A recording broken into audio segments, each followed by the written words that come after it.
যে আমাদের যে রমজান মাস আসতেছে, এই যে দ্রব্যমূল্য যে ঊর্ধ্বগতি, এইখান থেকে আমরা পরিত্রাণ চাই।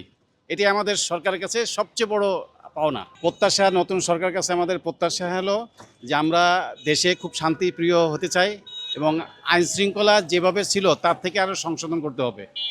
আর বিশেষ করে দুর্নীতিমুক্ত দেশ চাই আমরা। আর আরেকটা হলো সরকার যে আমাদের যে রমজান মাস আসতেছে, এই যে দ্রব্যমূল্য যে ঊর্ধ্বগতি, এইখান থেকে আমরা পরিত্রাণ চাই। এটি আমাদের সরকারের কাছে সবচেয়ে বড় পাওনা। ভবিষ্যৎ হোক নিরাপদ, বিনিয়োগ হোক বিশ্বস্ত, আর আমার পছন্দ সল্ট বে। ওয়েলকাম টু সল্ট বে। জনপ্রতিনিধিদের কাছে প্রত্যাশা হলো আমরা এতদিন যে স্বৈরাচারী সরকার ছিল সেখান থেকে আমরা বেরিয়ে আসছি আল্লাহর রহমতে। আমরা এখন ওই নীতির থেকে নতুন নীতিতে আসতে চাই।